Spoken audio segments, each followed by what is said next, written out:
Redwine est une association à but non lucratif que nous avons montée avec Vincent et Louis.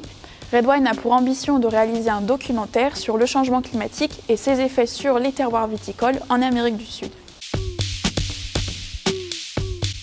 En décembre 2017, avec Louis, on réfléchissait à notre année de césure. On avait envie de compléter un peu notre bagage du point de vue agronomique et particulièrement sur le vin. Donc on a décidé de réfléchir à un projet autour du vin et dans des pays étrangers. Au fur et à mesure des discussions qu'on a eues, des rencontres qu'on a eues avec différentes personnes qui ont travaillé ces problématiques-là de changement climatique et de vin, on est arrivé à Redwine et à la volonté d'étudier le changement climatique sur le vin.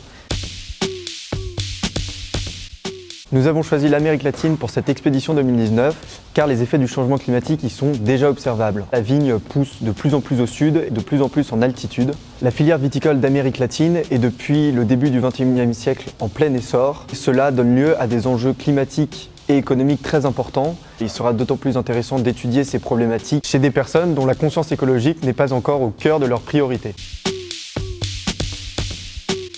Nous avons choisi de nous intéresser aux vignobles de 5 pays. 3 pays qui sont les mastodontes de la filière vin de ce continent, à savoir l'Argentine, le Chili et le Brésil, et également 2 pays qui sont des plus petits producteurs, l'Uruguay et la Bolivie. Le trajet, on l'a tracé en tenant compte des saisons. Nous irons directement à Mendoza, puis nous descendrons au sud de l'Argentine, juste avant l'hiver, avant de remonter tout le Chili. Ensuite, nous découvrirons les vignobles du sud de la Bolivie pour redescendre sur le nord de l'Argentine et la région de Salta. Et enfin, nous partirons en direction le Brésil, le sud du Brésil donc qui est viticole, pour finir par l'Uruguay. Ensuite, nous affûtons sur place le trajet en fonction des différentes bodegas que nous avons contactées et qui ont bien sûr accepté de nous recevoir. Notre volonté, c'est de rencontrer sur place les acteurs de la filière vitivinicole en Amérique du Sud. Donc tous les acteurs, ça peut aller des chercheurs, aux œnologues, aux producteurs, mais également des sommeliers. On va essayer de rencontrer une diversité d'acteurs pour parler de ce changement climatique et voir les différents avis et les différents points de vue sur ce sujet. Notre objectif, c'est vraiment de rentrer dans le point de vue production et d'aller un maximum au cœur de chaque outil de production, de chaque aspect sur le terroir et sur le changement climatique qu'ont chaque bodega ou chaque chercheur. On n'est pas là uniquement pour faire des visites, on est vraiment là pour essayer d'apprendre comment fonctionne cette bodega et quel est son regard sur le sujet qu'on étudie. Nous réalisons un documentaire sur notre projet Redwine qui sortira à la fin de l'année 2019. Par ailleurs, vous pourrez suivre nos expériences de terrain via des interviews vidéo, des reportages photos et des articles de vulgarisation sur toutes nos découvertes. Nous avons répondu à différents appels à projets dont nous sommes lauréats, à savoir l'Université Paris-Saclay, la commune de Saint-Cloud et également la Fondation Terroir. Nous avons notre site de financement participatif dont la cagnotte est désormais quasiment remplie. Nous avons également différents partenaires financiers qui ont accepté de nous soutenir et le reste vient de nos apports personnels. Pour nous suivre tout au long de nos aventures, vous pouvez nous suivre sur les réseaux sociaux, sur notre page Facebook, notre page Instagram, qui porte le nom de Redwine, R-A-I-D, plus loin W-I-N-E. Et vous pouvez également nous suivre sur notre site internet, dont l'adresse s'affiche juste là, sur laquelle on postera tous nos articles, photos, vidéos, également des articles un peu plus poussés avec nos avis de chacun.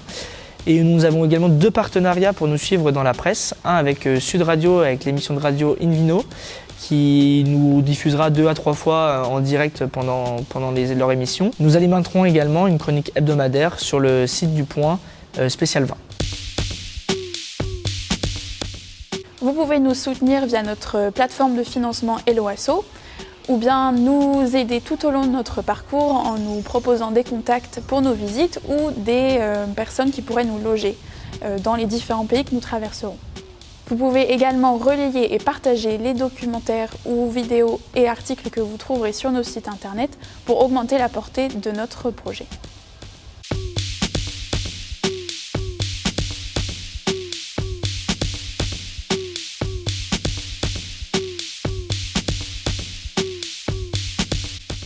J'ai découvert cette passion pour le vin en rentrant à AgroParisTech et je pense que c'est en partie de la faute de Vincent. C'est pour moi l'occasion d'aborder une problématique qui me tient à cœur et vers laquelle je m'oriente professionnellement, le changement climatique. et d'essayer de sensibiliser à cette cause via un sujet aussi passionnant et précis que le vin. Alors moi, je suis un peu tombé dedans quand j'étais petit, donc je suis d'une famille de viticulteurs depuis toujours. Le vin, c'est ma passion depuis tout petit, et ce que j'avais envie par ce projet, c'est d'emmener donc des amis à qui je pense avoir partagé cette passion, de montrer via ce projet que le vin, c'est pas uniquement une boisson, qu'il y a tout un univers derrière, qu'il y a des vrais hommes et des femmes avec des histoires derrière, avec des problématiques, dont le changement climatique, qui est en plus une problématique qui nous tient, je pense, tous à cœur étudiants aujourd'hui, et également pouvoir avoir d'autres aptitudes et étudier d'autres choses, notamment la vidéo qu'on travaille beaucoup dans ce projet, et pouvoir raconter des articles, être capable de synthétiser tout ça, c'est des qualités qui peuvent être travaillées via ce projet. J'étudie l'environnement à AgroParisTech, et donc de pouvoir voir sur le terrain comment on peut répondre à des questions qui touchent au changement climatique via des pratiques culturales ou des pratiques de vinification, c'est un sujet qui m'a motivée. Et comme l'a expliqué aussi Vincent, de comprendre et de pouvoir voir les personnes qui travaillent sur la vigne et la vinification dans des endroits qui sont complètement étrangers à ceux qu'on peut connaître. C'est également un point qui m'a bien motivée pour entrer dans ce projet.